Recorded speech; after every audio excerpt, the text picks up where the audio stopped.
Hi, this is Eddie from Big Ed's Barbecue in Waukegan, Illinois, and you are listening to the Geekcast Radio Network, sucker. Hey, it's Mistress Carrie, and you are listening to Studio 2009.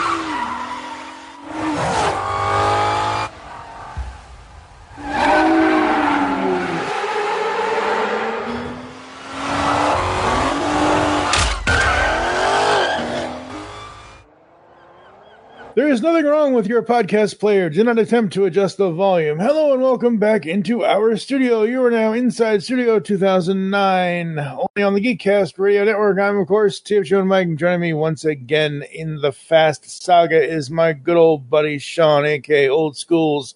Hello, sir. How are you? What's going on, man? I'm here for number 6. Yep. Film 6, but this is part 5, because this Yes. Yeah, that stupid third movie is like, oh, we're going to give you a third movie, but because it's out of story order, one off.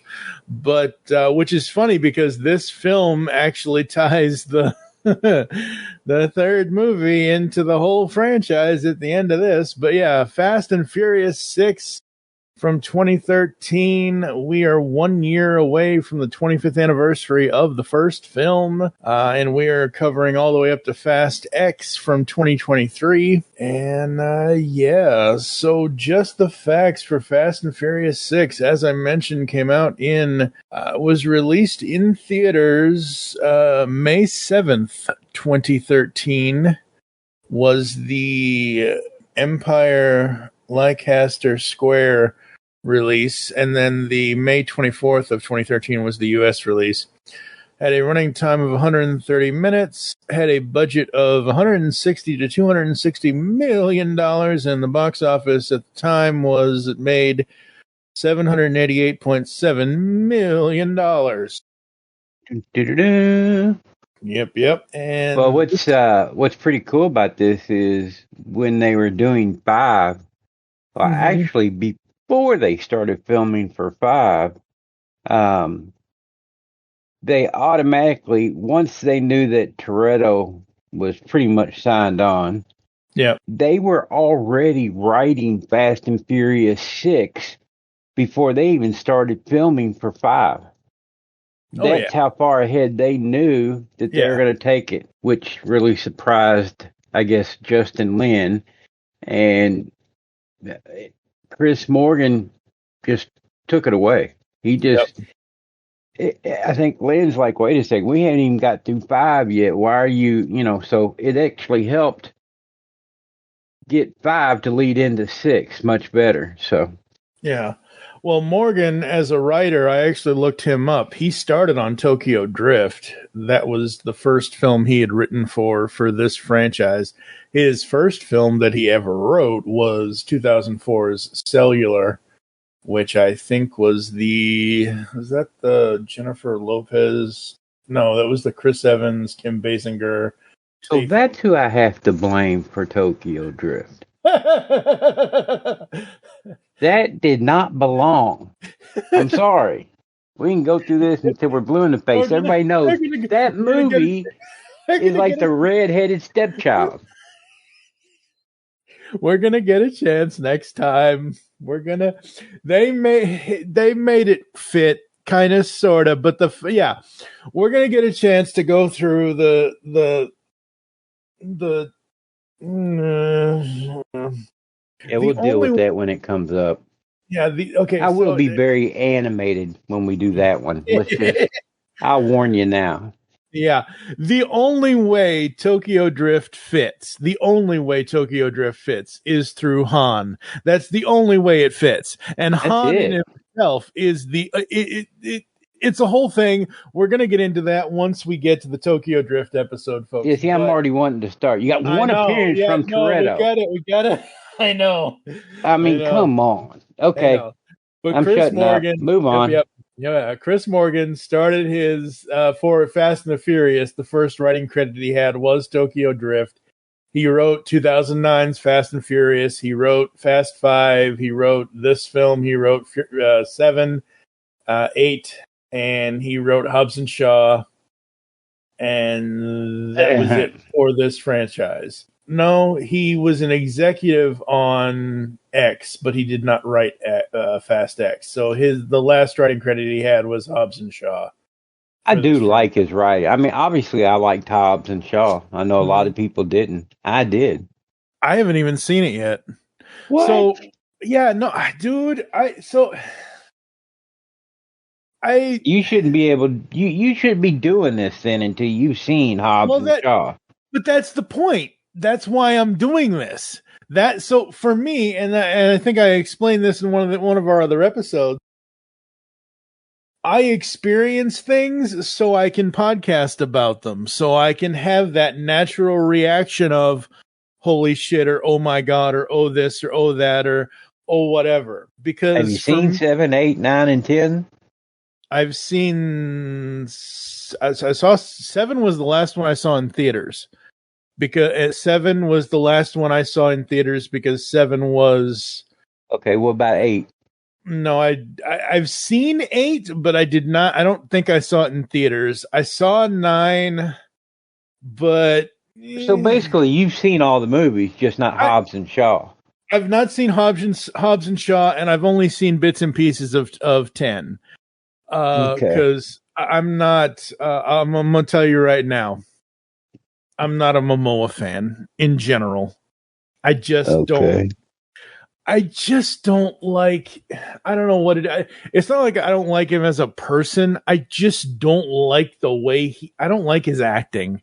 There are plenty of actors out there that you either like or don't like their acting, and it's the characters that the guy plays, and I just don't care for it. Let me give you a heads up, and obviously no ruining it, but yeah, he was badass in that film. I'm sure. I'm just saying from the clips I haven't watched a lot of his films either. Like, I won't go watch the superhero film of his. Yeah, Aquaman. I hadn't seen any movie of his, as a matter of fact, except for what he's done in Fast and Furious. Yeah. Now that you say that. Yeah. And I thought he was wonderful. Yeah. I don't know. So for me, like, and this is one of those things where it was like the Fate of the Furious was a catch up for me. And then Fast 9 or F9, the Fast Saga was a catch up because I hadn't after 7, and we'll get into this once we get to 7. 7 came out in 2015. Let me double check. I'm doing this because I know I'm going to have to edit things. Well, because I'm going to edit around myself here. Why didn't I just... Have you edited any of me out? I don't know. I haven't edited... As of this recording of this episode, I haven't edited any of this stuff. So that was not part of our contract. What contract? You didn't sign any contract. I was told I wouldn't get edited out either. Well, I do think that you can just knock out parts that I say.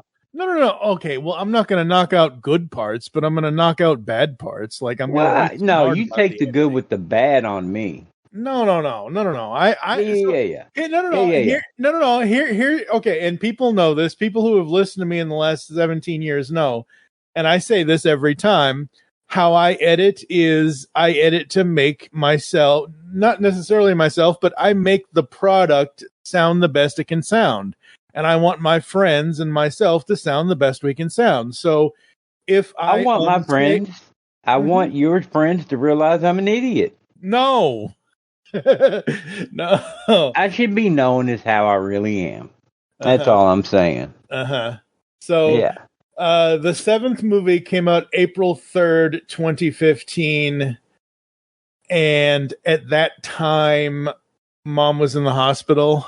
Yeah. She was a month and X number of days away from dying. So I wasn't really in the right frame of mind. Understandable. Very understandable. And this is going to come out, and I'm going to save that for when we talk about the seventh movie. But basically, my point is, during that time, the seventh movie for me was the ending, because not only was my mom in the hospital at the time when the seventh movie came out, Paul had just died as well. Yeah. Because that was his last movie, was the seventh movie. Because they had to have one or two or however many of his brothers fill in during that film. That some of that filming is his other brothers filling in as the character. Yeah, so a lot of CGI work with that. Yeah, and that's more than fine. I would, it's it's a whole thing. So for me to answer your question in a half-assed backwards way, for me, Furious 7 at the time, 10 years ago, a decade ago, holy crap, it's been a decade since the seventh movie. Jesus Christ, I'm old. That was the stopping point for me. I was good. That last scene at the end of that movie where they drive away, I was good. At the end of Furious 7, I was perfectly fine with them stopping the franchise. And I say this in any franchise, not just Furious, but any of them. There are certain points in certain franchises where I feel like there's a certain stopping point, and I'm just like, okay, I'm good. I don't need another movie. Well, that's what I was going to bring up, the fact that how many movies have you and I seen, not together, but how many movies have we watched between the two of us where the first movie is awesome and the second one sucks, which that's usually the case with, I'd say 80-90% of the movies, okay? Mm-hmm. And there's no reason why, but mostly it's because the same stars don't come back. They don't, this. But this series has been going on, and you have to give them credit for having all their stars stay on board. I mean, there hasn't been any changes. There may have been, like, one guy played one movie, but then you didn't see him for 2 or 3 movies later. But we're talking 10, 11, whatever movies. Yeah. And everybody who was there at the first, for the most part, is still there. Like when they brought that one dude who drove the Maxima back, I didn't think I'd ever see him again after the first movie, and they brought him back. But to keep us drawn in, and the way they do it is by keeping the same stars. That takes a lot. I only know of one other movie that had a run of about, 4? And that was the one with Sylvester Stallone. And he's got a bunch of them. So you're talking about Rocky, Rambo? No. I'm talking about, Expendables? The latest ones. Yes. Okay. They did a damn good job. They kept adding bigger and better stars. Yeah. See, that's the thing about Fast. Yeah. No, there was only 3. 4. No, there was only 3. They never did Expendables 4. I must have seen a 4 or dreamed one or something. I'm pretty sure they never did Expendables 4 yet, because originally Expendables 4 was going to be the Expendables, and it was going to be a bunch of women. There's anything wrong with that, but okay. Well, okay. Let's just stay there. So you got that. Yeah. And then you got the Ocean series. Yep, 1, 2, and 3. I don't know of any other films that have carried on past the second one. And the movies that I just mentioned have all done a hell of a job, but Fast and Furious takes them all by far. They've got to hold the record for amount of movies in a series. Or, I don't know of anybody else who's gone this far with it. Yeah, I didn't realize Expendables 4 came out in 2023 because I stopped watching after the third movie, but you are correct. There was a 4th 2023. So sorry. I'm like a bad girlfriend, dude. I'm always right. Stop it. But yeah, no, see, that's the thing. Like, between the Expendables franchise, between this franchise, they've only, I want to say killed off maybe one or two main characters, and never. I know they've only killed off really one main character and never brought them back. Which is Jesse from the first movie. He never. Oh yeah. I liked him. Yeah, the kid from the first movie. I bet he's really regretting his contract. Yeah. To see them all still going on, you can see him sitting around at a mattress warehouse going, man, yeah, I was in the first one, but now here I am selling beds. Yeah. Oh, jeez. It's always, and that's what this franchise has always done, is they've always, like you said, kept the same main cast, but they've always added one or two on, like when we had the Switch. Like, people always say 4 is kind of the outlier kind of thing, but I think 4 sets it up. People say that 5 really set it up with the whole heist thing, and it did, but I still say 4 really is 5 is really the jump off the cliff point of setting up going into the whole spy and the whole heist thing, but 4 really is like the precursor of that. And then 5, 6, and 7 are kind of like the middle ground, and then 8, 9, and 10 and everything else and all that. And each film, they've added one or two new things or one or two new stars, and it just adds to the overall franchise. Are we going to do Hobbs and Shaw? Oh, yeah. Yeah. Yep. Yes. So the current running tally is, let's see here. The Tokyo Drift is next because of how Fast and Furious 6 ends with Statham with Deckard Shaw. How that ends, so that we have to go back and do Tokyo Drift. So Tokyo Drift falls between 6 and 7, and then Fate, and then Hobbs and Shaw, and then 9 and 10. So that's the order of things. But Fast and Furious 6, Letty ain't got no memory, and she gonna bitch slap everybody. Yeah. It definitely takes a pop at Toretto. Oh yeah. Letty.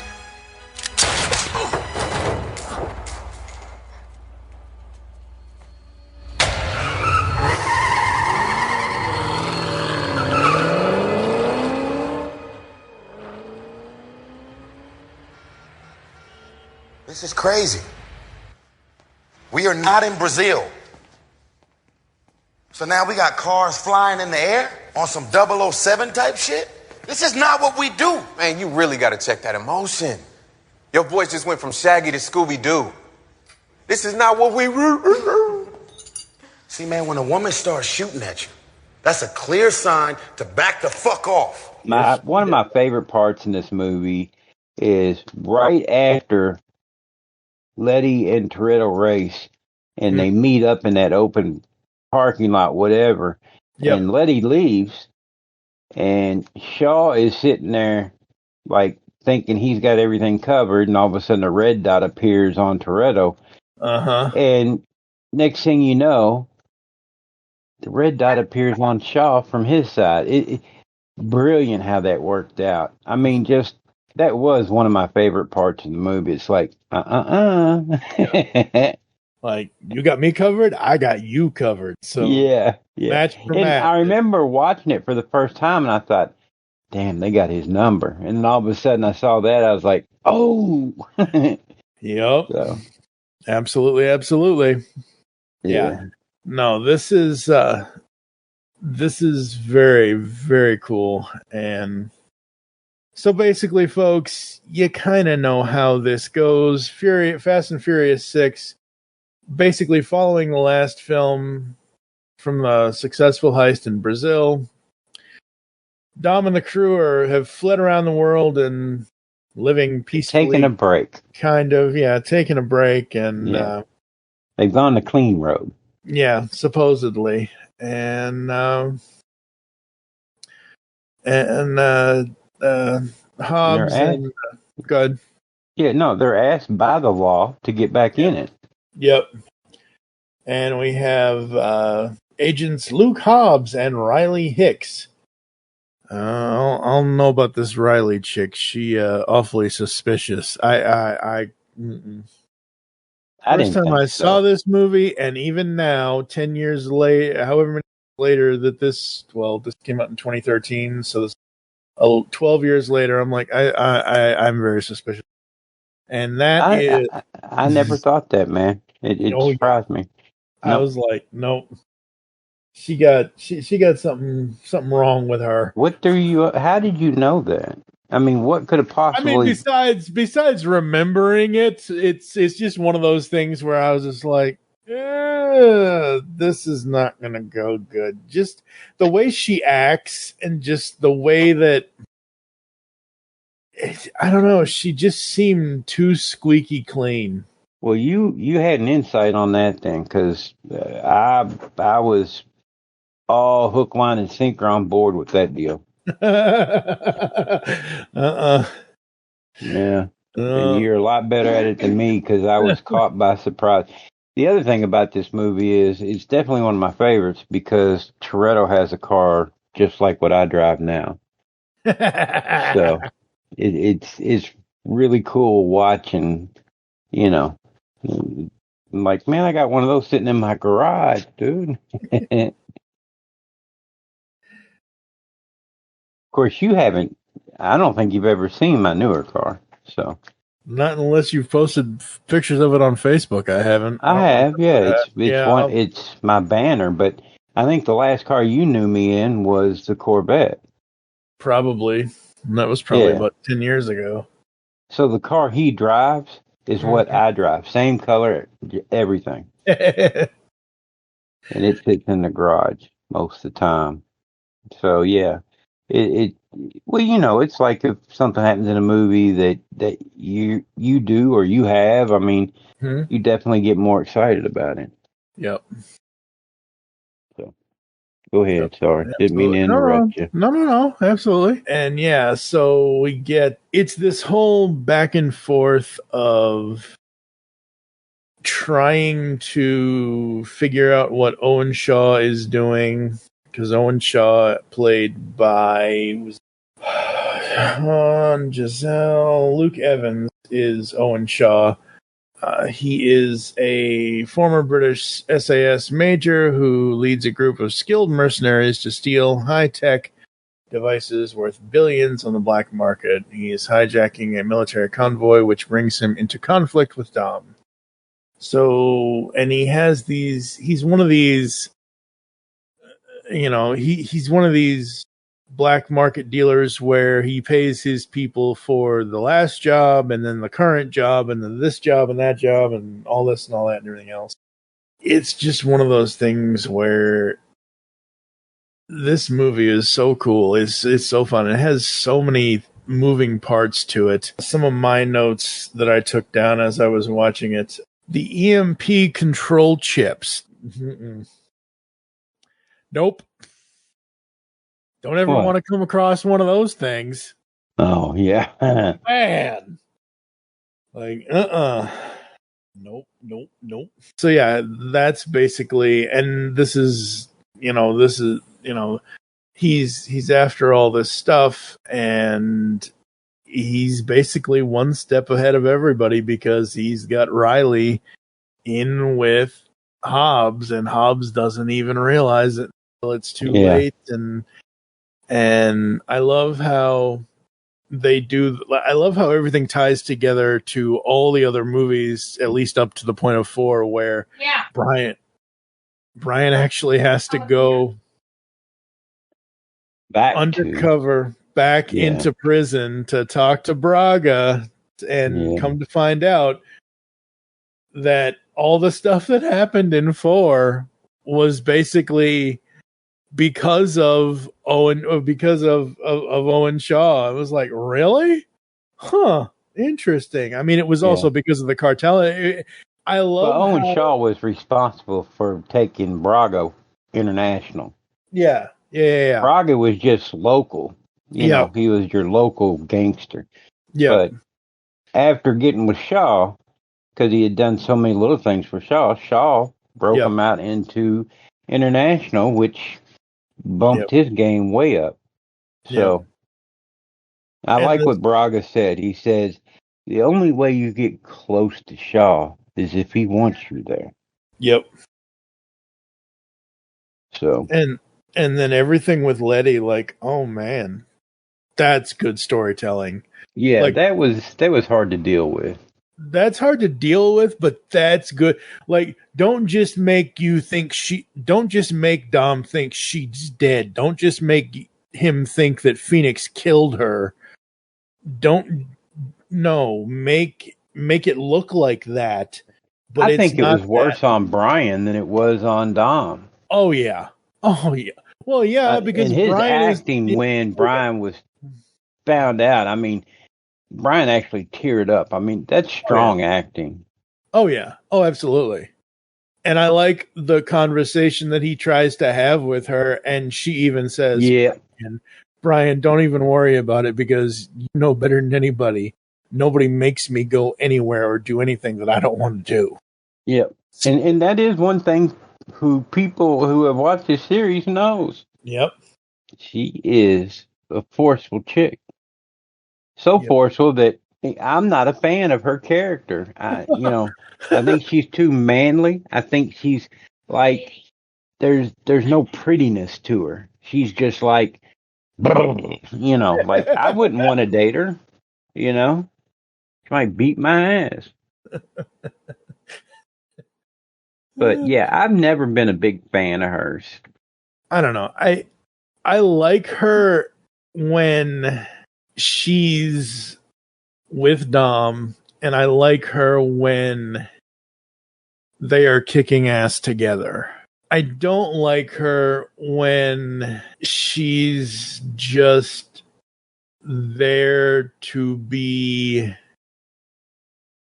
I don't know. It's just it's for me. She's just not very girly. That's all. Do you see her girly? In certain moments, it just depends on what. But again, the character isn't meant to be girly. That's the thing. Not all characters are, but she has certain moments, and I think the girly moments for her, the vulnerable moments for her, are when she's with Dom, when they're by themselves, when they're being romantic. Every other moment, she's not letting that guard down for anybody. She's supposed to be the badass in public. Yeah, she got that part down. Yeah, she does. Find out that Owen's hideout in London is a distraction because they are performing a heist at the Interpol building. And what do you think of that custom car of Owen's that he's oh my God, that car. Well, one of them, the one Owen was driving, was a 2-door. The one the girl was driving was a 4-door, which I thought was kind of cool. So it's like a jet fighter where you got a co-pilot who sits right behind you. So that part was cool, but almost unrealistic. But, hey. The Fast and the Furious franchise? Unrealistic? No. Just think of all the cars they ruined. I mean, that's true. Just that part of those slam cars. Yep. How many cars they destroyed. Oh, yeah. And then the tank scene. I mean, I'd love to see their bill on no, you just. Oh, can you imagine? Yeah, I get billions. Yeah, I can. No, God, they destroyed a lot of cars and property. Yeah. When the BMW was chasing Shaw, I mean, he goes through the slam car, whatever it was, he gets shot by one of those things that takes his car out. Yeah. And he goes through a glass building. I mean, that had to cost a fortune to repair. Yep. Yeah, I don't think any of these people in these film universes, in the written story universes, are thinking of property damage or thinking of what the cost is during any of this stuff. Well, people often talk about the property damage the superheroes do in like the Marvel movies or the DC movies. The supervillains ain't thinking about how much it's going to cost to repair windows in a bank. And think of the line in Fast 5 when Mia was like, "Did you guys just take out a bank? You guys will not believe this radio chatter I'm hearing." Like, they're not really thinking about that, but I get your point. Like, I mean, it's so crazy. And the stunts are so good. Okay, I got a side note for you, by the way. It has nothing to do with what we're talking about. Okay. But today I saw a little reel on Facebook, and it had about 3 or 4 1950-something cars, different brands, different whatever, on the 2nd Street Bridge, and had Metro Safe out there, and all that was told is that it may be a movie filming, that type of thing, but it was on the 2nd Street Bridge. Do you know of any new films that are filming here in Louisville? I don't think so. I don't know off the top of my head. It's either a TV show or a movie that they're filming for, and it showed 4 1950 style cars parked on the bridge, on the 2nd Street Bridge. Yeah, it was a reel on Facebook today. I saw it, and I was like, wow, okay, cool. I've not heard anything about it. I thought Mike might know, being the movie buff, but I don't want to get too far off subject, but while we were talking about everything else, I did want to bring that up and ask you. Yeah, I'm not sure. I'd have to do some research on it after the show. Yeah. So, like I said, Brian goes into prison, gets the information from Braga.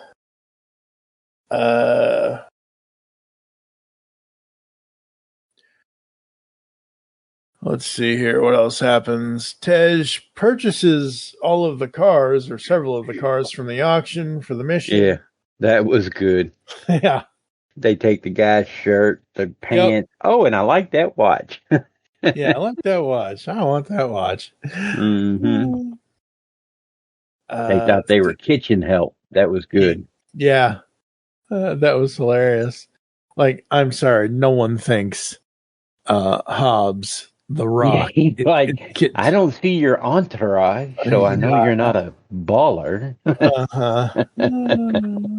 But you think back to when the movie started, it had basically what each individual was doing with their share of the last draw.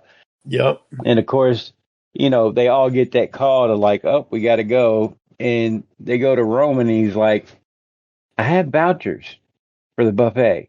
On his plane, as the plane pulls off, what does it say? Roman something. I forget now. Yeah. Roman's plane, bitch. Or, something like that. Yeah. On the tail. Those are his call letters. Oh, God. That's Roman. That's Roman for you. Good old Roman Pierce. Yeah. I think back to when they brought him into this series. And that was a good one. Oh, yeah. Absolutely. Too Fast, Too Furious. Yeah. That his entrance was great. Yeah, his entrance was great. And he's been there ever since, so yep. Their crew has been incredible. But this movie was definitely, the plot was one of the better ones. Even though it didn't really score that high. This was like their, I don't know, 6th highest grossing film out of all the series. So it wasn't up there with the best of them. I don't even know I would have to look at all the boxes. I'll do that once we get to Fast X at the end of the franchise. I already did. It was the 6th highest draw. Oh, okay. Yeah. I mean, and it's 6, so yeah. It grossed $788.7 million, making it the 6th highest grossing film. Well, that's of 2013, so. Yeah, well, yeah, absolutely. Time that it was made, so, yeah. But yeah, no, I mean, overall, I like it. I like the end of the plane chase where they're trying to hit the flap with the harpoon and all that. I didn't like that scene because we lost. Yeah, we lost Giselle. Yeah. That was rough. She's been great, but I can understand why. She had a lot of other movies she was doing. So yeah, but still, that was. I mean, she got super popular super fast. Oh yeah, well, absolutely, she did. But still, like, I don't know. I mean, her ticket just blew up. I mean, 1 minute you don't even know who she is. The next minute she's in every other movie out. It seems like. Yep. So she probably couldn't have done 7, 8, 9, and 10 anyway. Yeah, probably not. I don't know. Yeah, from 2010 to 2016 was her break. Was one from 2004 2009, Ms. Israel of Service and. Yeah, so she debuted in Fast and Furious. That was her first film as Giselle. Yeah. And then she did Fast 5, 6. She was in 7. Wait. Credited and appears in a deleted scene. Okay. So yeah, it's memories. That's right. Yeah. And then she went to do the Wonder Woman stuff with Dawn of Justice and then Wonder Woman. Not just that. I mean, she did a ton of films. Oh, no. I know, but wait, yeah. Yeah. But basically, yeah. Ralph Breaks the Internet. She was Shank. Between Two Ferns. Wonder Woman 84. Justice League. Red Notice. Death on the Nile. She did come back. Uncredited appearance post-credit scene for Giselle in Fast X. Yeah. I mean, all Red Notice, she was great in that. She was really great in that with Johnson. The Rock. Yep.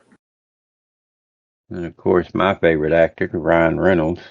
He's great. Oh man, that's crazy.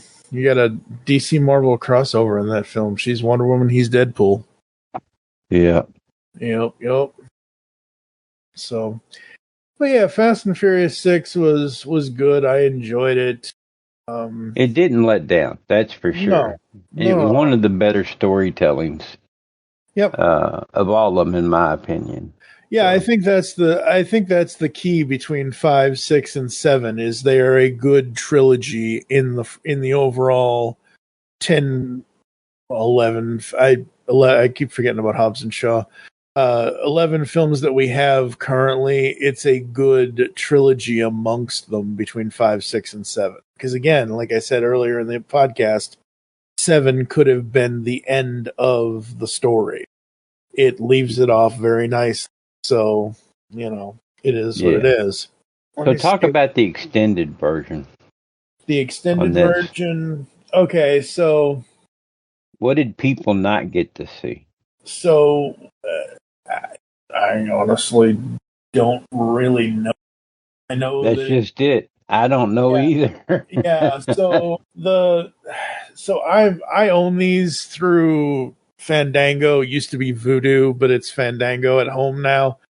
And so originally when I bought these, it was before F9 came out. I bought the 8 film collection at the time. And most of the versions I have say extended edition, extended version. And I have not been able to tell the difference in any of them. The only thing that,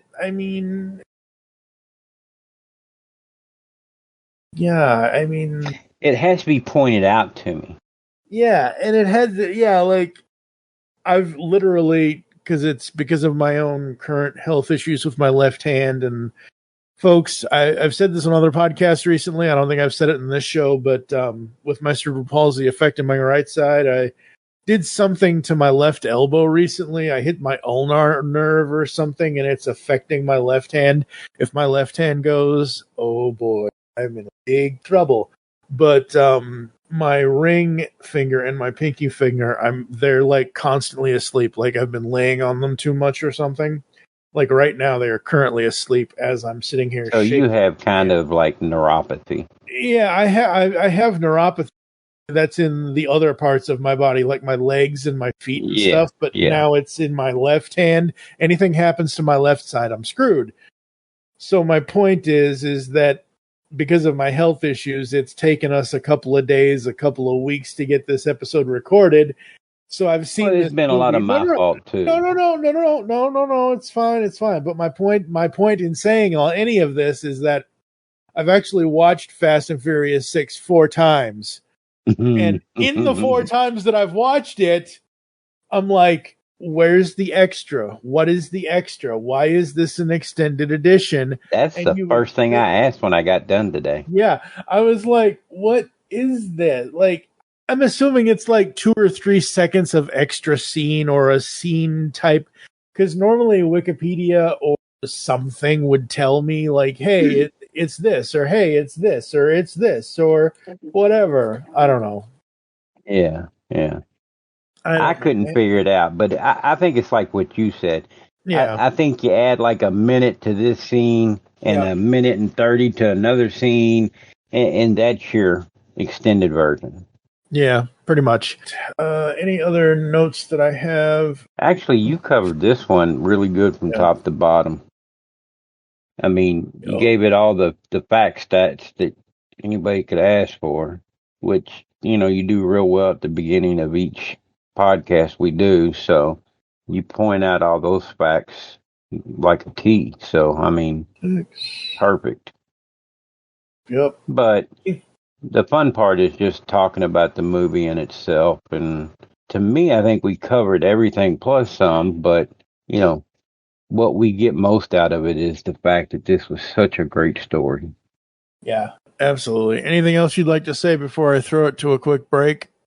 No, that was it, really. It's just what you do in the beginning of these podcasts to, give out some of those facts is great. But then when we get talking about the film, I mean, the storyline you go over is just down to a T, and then I get to add in all the silly parts or, things like that. So it works out real well. I mean, I'm having a blast doing these things. All right, folks, we're going to head to a quick podcast ad break. You're going to hear some podcast ads from some other podcasts that we do here on the Geekcast Radio Network, as well as some other YouTube channels that we promote and other things. And we'll come back to close the show right after this. Brian, remember the second you go through those doors, everything changes. Our old life is done. Hello, geeks and geekettes. Looking for a podcast that covers a vast array of topics? Then check out Altered Geek Unleashed, where we discuss our thoughts on this week's geeky news, tech, gaming, television shows, movies, cartoons, comics, and more. So, get altered, get geeky with the Altered Geeks. Every Friday on the Geekcast Radio Network. That's weird, huh? What's weird? I mean, we got everything. Down to the beer and the barbecue. Wait, it just, I don't know, it just doesn't feel like home. Maybe it's because you don't realize how much you appreciate something until somebody takes it away. I don't know. The place has probably changed so much you probably wouldn't even recognize it anymore. Yeah. Everything's changed. So what's up with you? What's going on? Are you missing entertainment in your life? Welcome to Captain Ruggles Gaming. Whether it's guides, roleplay content, or our shenanigans with our collaborations with the 20 years standing strong Fart Clan, also known as Fast Action Response Team, or the Wrecking Crew, we have something for everyone. So join us when we traverse the cosmos of space games, survive the undead in zombie games, or just having fun in first-person shooters or random indie games. Visit us now at geekcastradio.com and youtube.com/@Captain Ruggles or Google search Captain Ruggles Gaming. It's game time, and I'll see you out on the battlefield. Got some serious balls, man. I've been told. You know, you're lucky I missed my shot. I think you hit your mark. Really? What is it with you? What do you got, a death wish or something? That's what it takes. I just want to race. Might lose your car. Let's do it. Your funeral. Ride or die, remember? Because the world needs another movie podcast. The Geekcast Radio Network presents for your listening pleasure the Cinema Geek. Hosted by Amanda, Kevin, Matt, and Dan. Each week we dive headfirst in the landscape of movies as we discuss movie news, play movie games, go in-depth on reviews, and even have a top 10 countdown or two. Also, don't miss our director retrospective series, where we review noted directors' movies film by film. Bottom line is, if you love movies and love podcasts, you need to experience the Cinema Geeks. You can find us on iTunes or geekcastradio.com. All right, this is number 5 on our list.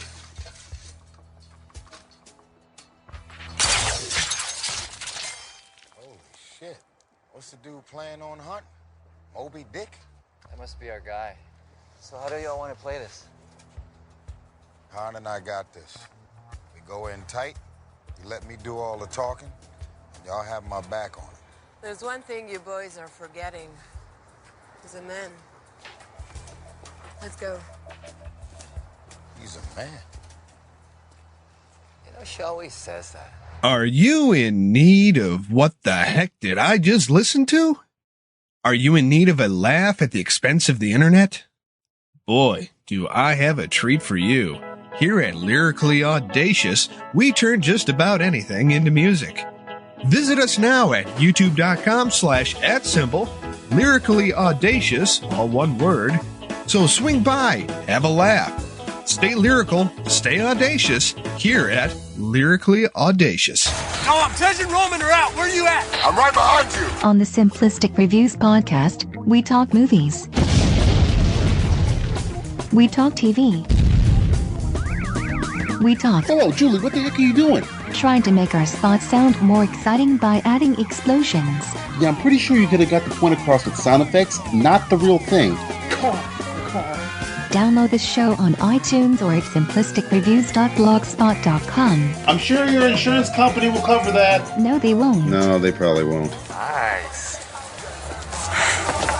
I'm a citizen of the world. Ever thought about settling down?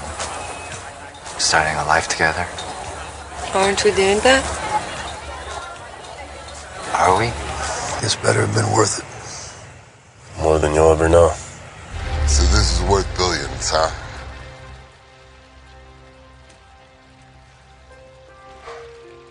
Yes, it is.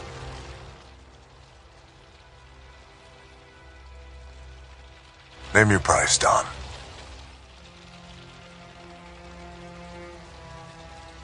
$13.27. We're back here inside Studio 2009, only on the Geekcast Radio. This is the Fast and Furious 6 episode. Holy crap, folks. I've spent the last 25 minutes looking to figure out why on Fandango it is the extended cut or extended version or whatever. And thanks to Google, finally I found out why. Uh-oh. It's nothing. Absolutely fucking nothing. Absolutely nothing. Well, that's why I couldn't tell a difference. The extended cut. Yeah, exactly.